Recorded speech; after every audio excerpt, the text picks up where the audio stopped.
ठीक है, तो ह्यूमन फिजियोलॉजी में एक टर्म होता है रेस्पिरेशंस। रेस्पिरेशंस, ठीक है। ह्यूमन फिजियोलॉजी में एक टर्म होता है जिसे हम लोग बोलते हैं रेस्पिरेशंस, जिसको हिंदी में बोलते हैं श्वसन।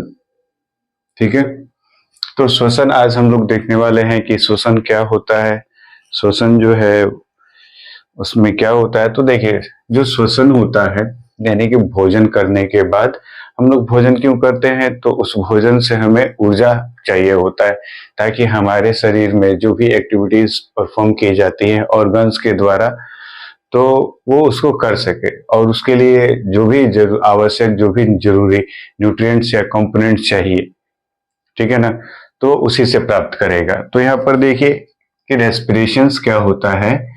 तो रेस्पिरेशन जो होता है इसमें कहा जाता है we get energy from food. We get energy from food का मतलब भोजन से ऊर्जा प्राप्त करते हैं, भोजन से ऊर्जा प्राप्त करना। ठीक है, रेस्पिरेशंस किसको कहते हैं? रेस्पिरेशंस का मतलब होता है कि ये एक ऐसी प्रक्रिया होती है जिसमें हम लोग क्या करते हैं, भोजन से ऊर्जा प्राप्त करते हैं। तो यहाँ पर देखिएगा कि जो रेस्पिरेशंस होता है ये बायोकेमिकल प्रोसेस होता है, बायोकेमिकल प्रोसेस होता है। ठीक है, यानी कि ये जैव रासायनिक प्रक्रिया। ठीक है, तो ये क्या होता है, एक जैव रासायनिक प्रक्रिया होता है। इसमें देखते हैं ये क्या होता है, कैटाबॉलिक होता है। ठीक है ना, ये किस प्रकार का होता है, तो ये कैटाबॉलिक होता है, कैटाबॉलिक होता है। मेनली हम इसका इक्वेशन लिखते हैं, यानी कि जो भी भोजन हम करते हैं वो ग्रेन्स के रूप में लेते हैं, स्पाइसेस लेते हैं, वेजिटेबल्स लेते हैं, फ्रूट्स लेते हैं, और भी कई तरह के जो हैं भोजन वाले कंपोनेंट्स को लेते हैं जिनसे हम क्या प्राप्त करते हैं, न्यूट्रिएंट्स। यानी कि जो भोजन हम लोग करते हैं ये हमारे बॉडी में जाके इसका क्या होता है, डाइजेशन होता है। हमारे बॉडी में इसका क्या होगा, डाइजेशन होगा। तो हमारे बॉडी में डाइजेशन होगा तो इसको ब्रेक डाउन भी किया जाता है, कई तरह के एंजाइम्स होते हैं, फिर ऑक्सीजन हेल्प करता है, वाटर है, तो ये सारी चीजें जो हैं वो क्या करते हैं, हेल्प करते हैं भोजन को। यानी कि भोजन जब कंप्लीट रूप से डाइजेस्ट हो जाता है, जैसा हम लोग रोटी चावल भात ये सब जो भी चीजें हैं हम लोग जो खाते हैं, है ना, फल वगैरह खाते हैं, सब्जियां खाते हैं, तो भोजन तो हमारा जो बॉडी है डायरेक्ट इसको एडेप्ट नहीं कर लेता है, डायरेक्ट इसको एडेप्ट नहीं करेगा। ये किस रूप में लेता है, तो ग्लूकोज के रूप में लेता है। ग्लूकोज टूटता है तब जाके हमें एनर्जी मिलती है। ठीक है ना, तो ग्लूकोज जब टूटता है, यानी मेनली एक छोटा सा इक्वेशन यहाँ पर देख लीजिए, यहाँ पर होगा कि C6H12O6 ये आपका क्या हो गया, ग्लूकोज हो गया। ठीक है, तो ग्लूकोज जो होता है वो ऑक्सीजन के प्रेजेंस में टूटता है, तो मेनली हम लोग को कार्बन डाइऑक्साइड और वाटर और क्या मिलता है, हमें यहाँ पर एटीपी मिलता है, यानी कि एनर्जी मिलता है, एनर्जी मिलता है। वो किस फॉर्म में रहता है, तो एटीपी के फॉर्म में रहता है। तो यही जनरल एक सिंपल सा फॉर्मूला बताया हम कि रेस्पिरेशंस में क्या होता है। तो रेस्पिरेशंस में यहाँ पर आप लोग देख पा रहे हैं कि C6H12O6 यानी कि यहाँ पर किसकी बात हो रही है, ग्लूकोज की बात हो रही है। ग्लूकोज जो है यहाँ ऑक्सीजन के प्रेजेंस में क्या हो रहा है, टूट रहा है। ऑक्सीजन के प्रेजेंस में टूट रहा है तो एक बात याद रखिएगा, जो रेस्पिरेशंस होता है इसको सेलुलर रेस्पिरेशंस बोलते हैं, सेलुलर रेस्पिरेशंस। ठीक है, जिसको हम लोग क्या बोलते हैं, कोशिकीय श्वसन, कोशिकीय श्वसन बोला जाता है। ठीक है, तो आप लोग इस चक्कर में नहीं रहिएगा कि रेस्पिरेशन जो होता है वो सांस लेने और छोड़ने की क्रिया होती है। तो सांस लेने और छोड़ने की जो क्रिया होती है उसको हम लोग क्या कहते हैं, ब्रीथिंग कहते हैं। अब उसको देखेंगे, इसको मैंने थोड़ा बहुत समझाया आपको कि ह्यूमन फिजियोलॉजी में एक टर्म होता है रेस्पिरेशंस, ठीक है। तो रेस्पिरेशंस के अंदर ही हम लोग ब्रीथिंग को भी पढ़ते हैं, लेकिन रेस्पिरेशंस अलग चीज हो जाती है और ब्रीथिंग जो है वो अलग चीज हो जाती है।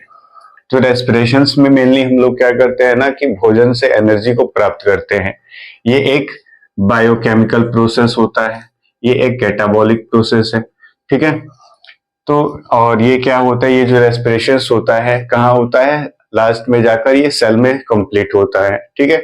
माइटोकॉन्ड्रिया द्वारा क्या किया जाता है, इस एटीपी एनर्जी को बनाया जाता है। तो हम देखेंगे कि कैसे रेस्पिरेशंस आगे जाकर दो पार्ट में डिवाइड हो जाता है, एरोबिक एंड एरोबिक रेस्पिरेशंस में।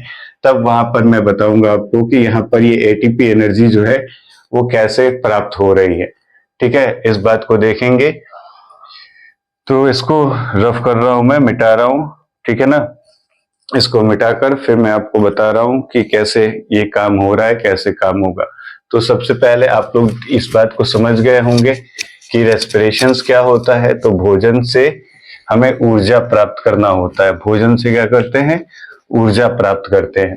और ये एक बायोकेमिकल प्रोसेस, बायोकेमिकल प्रोसेस इसलिए है क्योंकि ग्लूकोज देख रहे हैं ना, और ऑक्सीजन, ये सभी क्या है, केमिकल्स के रूप में होते, कंपाउंड के रूप में। कंपाउंड, तो कंपाउंड के बारे में हम लोग कहाँ पढ़ते हैं, केमिस्ट्री में पढ़ते हैं। यानी केमिकल से जो भी कंपाउंड होते हैं वो केमिकल से बनकर तैयार होते हैं, ठीक है।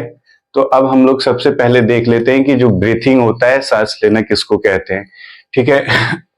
ऑक्सीजन को हम लोग क्या करते हैं, ग्रहण करते हैं, और कार्बन डाइऑक्साइड को क्या करते हैं, रिलीज करते हैं, निकालते हैं, जिसको हम लोग सांस लेना बोलते हैं। देखिएगा एक टर्म है यहाँ पर, ठीक है, ब्रीथिंग, एक टर्म है यहाँ पर ब्रीथिंग, ठीक है, जिसको हम लोग साधारण भाषा में क्या बोलते हैं, सांस लेना बोल देते हैं, ठीक है। ब्रीथिंग को हम लोग क्या करते हैं, सांस लेना बोलते हैं। यानी हम लोग ग्रहण करते हैं, क्या करते हैं, हम लोग ग्रहण करते हैं, ग्रहण करते हैं किसको, ऑक्सीजन को, और छोड़ते किसको है, छोड़ते हैं हम लोग क्या, कार्बन डाइऑक्साइड। मेनली दोनों में हम लोग क्या करते हैं, एयर, यानी कि एयर ही अंदर, वायु या हवा ही हम लोग क्या करते हैं, अंदर लेते हैं, और बाहर भी हम लोग वायु ही छोड़ते हैं, ठीक है ना। तो अंदर हम लोग क्या करते हैं, वायु अंदर लेते हैं और वायु बाहर छोड़ते हैं। हमारे बॉडी के अंदर कुछ मैकेनिज्म होते हैं ब्रीथिंग में, यानी कि हम लोग जानते हैं कि ह्यूमंस में जो ब्रीथिंग ऑर्गन होता है वो क्या होता है, लंग्स होता है, यानी कि जो फेफड़े हैं, फेफड़ा। तो यही हमारा क्या होता है, मेन ऑर्गन्स होता है, ठीक है ना। हम लोग सांस क्या कर रहे हैं, अंदर की ओर ले रहे हैं और सांस को बाहर की ओर छोड़ रहे हैं। तो मेनली इसमें जो है कौन काम कर रहा होता है, तो हमारा लंग्स काम कर रहा होता है। उसी तरह से दूसरे ऑर्गेनिज्म जो होते हैं, दूसरे जो जीव होते हैं वो भी श्वसन करते हैं। उनका श्वसन अंग क्या होता है, अलग अलग तरह का होता है। आगे चल के इसको भी बता दिया जाएगा कि किस प्रकार के ऑर्गेनिज्म में, किस प्रकार के जीवों में किस प्रकार से वो किस प्रकार का जो श्वसन होता है और वो कैसे, उनका श्वसन अंग क्या है। तो यहाँ पर आप लोगों ने देख लिया किसके बारे में, हम लोग इनहेलेशन, इनहेलेशन, इनहेलेशन, ठीक है। और ये होता है एक्सहेलेशन, ठीक है। यहाँ पर देख लेंगे कि ग्रहण करना मतलब इनहेलेशन और छोड़ने का मतलब एक्सहेलेशन। इनहेलेशन और एक्सहेलेशन को हम लोग, इनहेलेशन को हम लोग निश्वसन भी बोलते हैं, क्या बोलते हैं, निश्वसन बोलते हैं। और एक्सहेलेशन को क्या बोलते हैं, उच्च श्वसन, ठीक है। इनहेलेशन को निश्वसन बोला जाएगा और एक्सहेलेशन को, यानी कि निश्वसन के दौरान हम लोग वायु अंदर लेते हैं जिसमें से जो जरूरी कंपोनेंट है ऑक्सीजन, वो हमारे लंग्स में जो प्रेजेंस एलोवेली है उसके द्वारा क्या कर लिया जाता है, एब्जॉर्ब कर लिया जाता है, और बाकी एयर को क्या कर दिया जाता है, बाहर छोड़ दिया जाता है। तो इसमें हम लोग देखेंगे कि हाँ हम लोग कितना भाई, यानी कि जब गैसों का एक्सचेंज होता है तो गैसों के एक्सचेंज के दौरान कितना गैस कौन कौन सी गैस जो है हमारे बॉडी में यूज होती है और कितना परसेंट जो होता है वो बाहर क्या कर दिया जाता है, छोड़ दिया जाता है, निकाल दिया जाता है। ठीक है ना। इसको देखेंगे हम लोग कि सांस लेने के दौरान जो है गैसीय विनिमय कैसे होता है। आप लोग क्या करेंगे, हेडिंग डालेंगे यहाँ पर कि सांस लेने के दौरान गैसों का विनिमय कैसे होता है।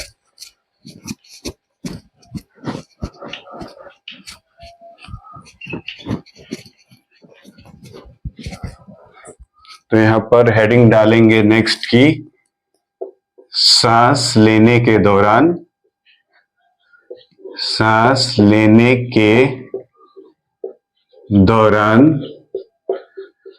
गैसों का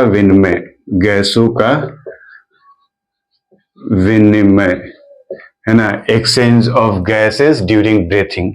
इसको लिख लीजिएगा, exchange of gases during breathing. ठीक है ना, यानी कि सांस लेने के दौरान गैसों का एक्सचेंज कैसे होता है, यानी कि इनहेलेशन और एक्सहेलेशन के दौरान। तो एक तरफ यहां पर आप लोग लिख लीजिएगा इनहेलेशन, ठीक है, जिसको आप लोग क्या कह रहे थे, निश्वसन कह रहे थे। ठीक है, निश्वसन। और दूसरा तरफ लिख लीजिएगा एक्सहेलेशन, दूसरी तरफ क्या लिखिएगा, एक्सहेलेशन, यानी कि जिसको कह रहे थे उच्च श्वसन। ठीक है, एक होता है इनहेलेशन और एक एक्सहेलेशन। तो हम लोग वायु, तो एयर के बारे में जानते हैं कि हवा जो होता है वो मिक्सचर होता है। क्या होता है, मिक्सचर होता है, यानी मिश्रण होता है बहुत सारी गैसों का। ठीक है ना।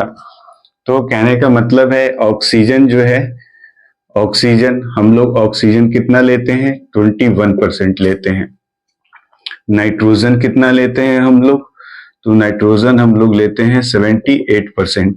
और कार्बन डाइऑक्साइड जो है वो कितना हम लोग लेते हैं, तो 0.03% के करीब में, यानी अप्रोक्स वैल्यू है, हम लोग इसको क्या करते हैं, लेते हैं। अब एक्सहेलेशन के दौरान जो ऑक्सीजन जो होता है, ठीक है, एक्सहेलेशन के दौरान जो ऑक्सीजन होता है ये 17% हो जाता है।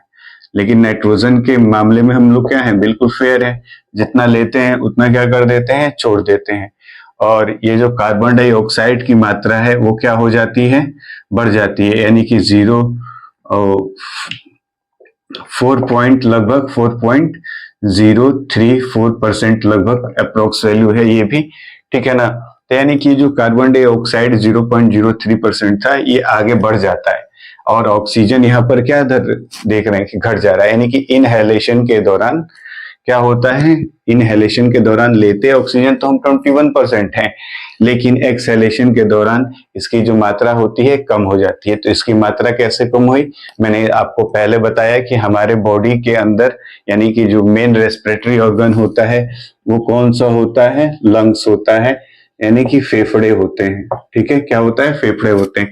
तो ये जो फेफड़े होते हैं ये ऑक्सीजन फेफड़ों के अंदर जो मौजूद एलोवेली है वो उसको क्या कर लेते हैं, ट्रैप कर लेते हैं, फंसा लेते हैं। ठीक है ना। तो ये जो ऑक्सीजन 21% लिया था तो इसका कुछ हिस्सा यानी कि लगभग 4% के करीब में उसके द्वारा एब्जॉर्ब कर लिया जाता है, सोख लिया जाता है। तो यहाँ से ये क्या हो गया, 21% से 70।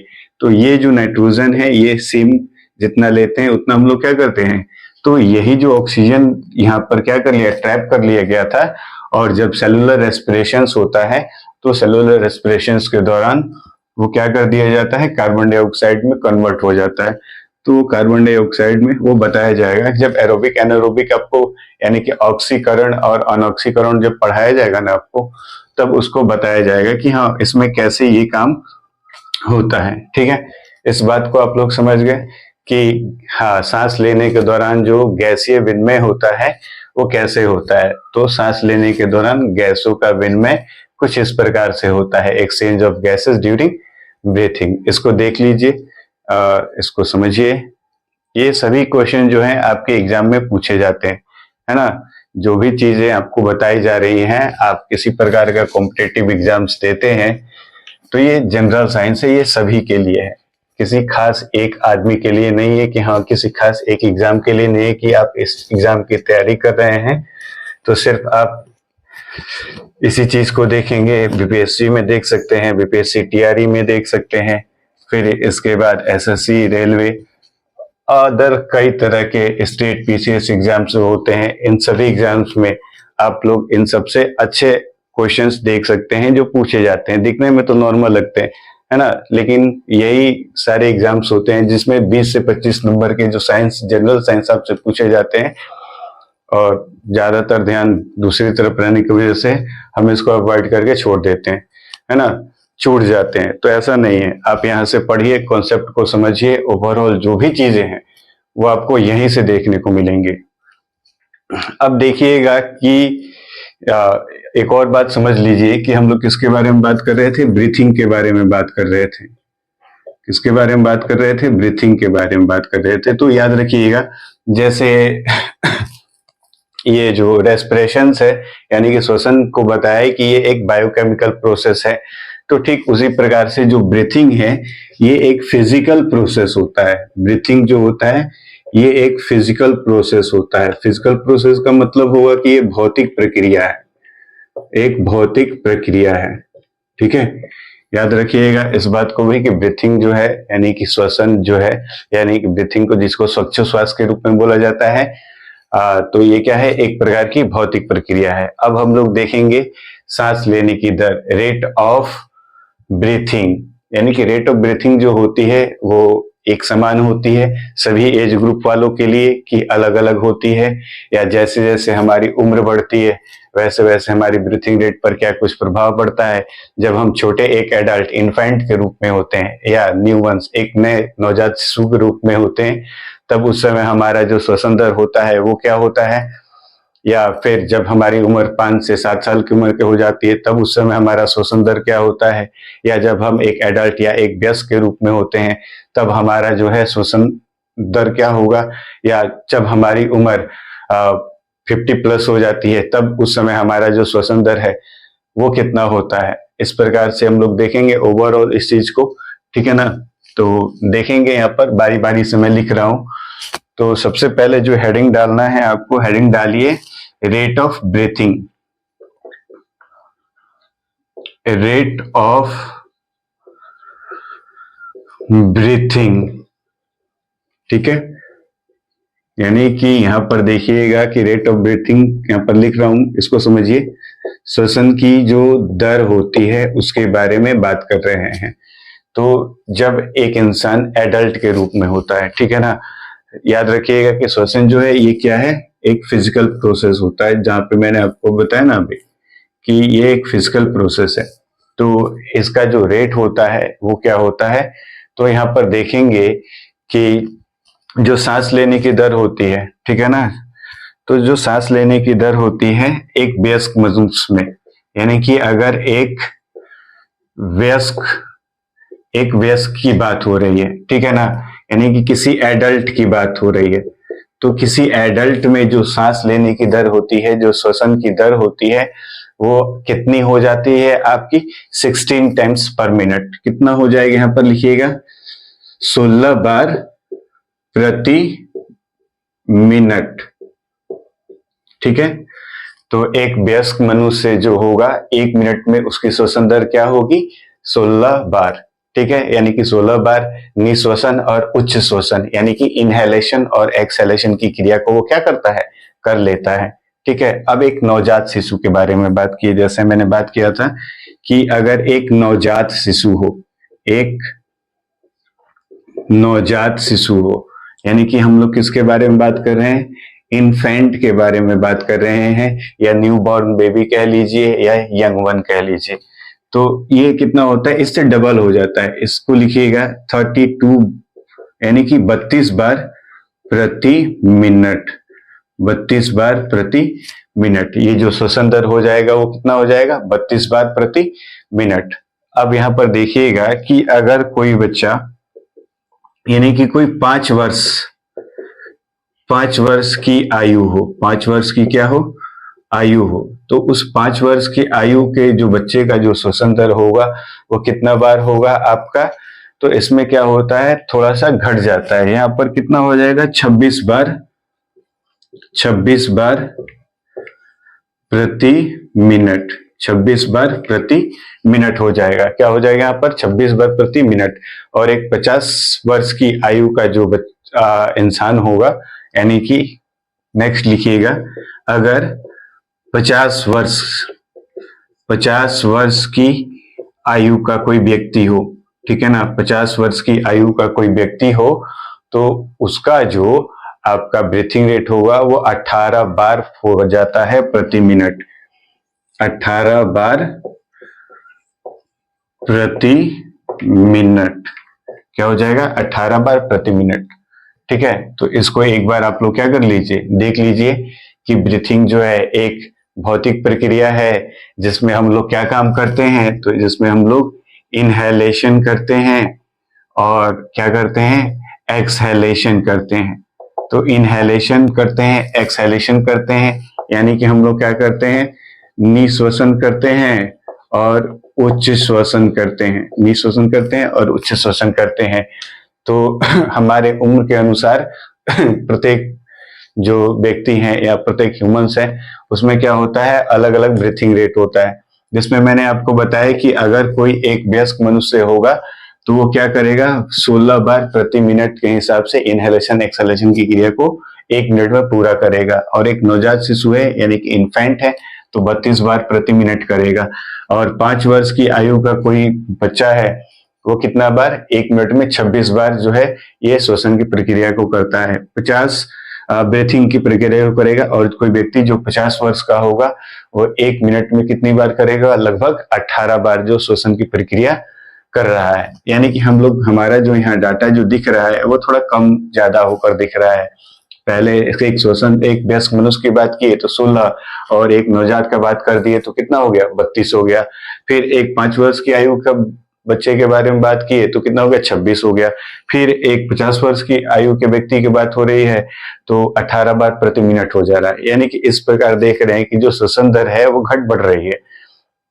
तो एक क्वेश्चन यहाँ से बनता है कि यहाँ पर क्या क्वेश्चन बनेगा कि उम्र बढ़ने के साथ साथ सांस लेने की दर पर क्या प्रभाव पड़ता है। तो उम्र बढ़ने के साथ साथ जो सांस लेने की दर होती है, पहले तो बढ़ती है फिर घटती है। ठीक है, पहले क्या होगी, बढ़ेगी और फिर उसके बाद, पहले क्या होता है, घटता है, फिर उसके बाद क्या होता है, बढ़ता है। पहले क्या होगा, बढ़ता है, फिर इसके बाद घटता है। ठीक है, तो अब हम लोग जो पढ़ेंगे ये ब्रीथिंग से रिलेटेड, अभी जो है फिगर बनाकर आपको समझाया जाएगा कि कैसे नासिक छिद्र के द्वारा वायु अंदर प्रवेश करता है, नासिक गुहा से वो होते हुए आपके लैरिंक्स में जाता है, लैरिंक्स के बाद कैसे यानी ग्रसनी में जाता है, ग्रसनी के बाद कैसे फेरिंक्स में जाता है, फिर विंड पाइप यानी कि श्वास नली ट्रैकिया से होते हुए वो ब्रोंकाई में जाता है, ब्रोंकाई से कैसे 2 ब्रोंक्यूल्स में जो बढ़ जाते हैं, उधर दोनों ब्रोंकाई से लंग्स में चला जाता है, लंग्स में कैसे एलोवेली ऑक्सीजन को ट्रैप करता है और कैसे उसको बाद में ब्लड स्ट्रीम में मिला दिया जाता है, और ब्लड स्ट्रीम के द्वारा हमारे ओवरऑल बॉडी के हर सेल्स के पास, हर कोशिकाओं के पास पहुंचा दिया जाता है। ठीक है, तो अगला क्लास जब होगा तो आपको इसके बारे में समझा दिया जाएगा। चलिए, बहुत बहुत धन्यवाद आपका, नमस्कार आप सबको।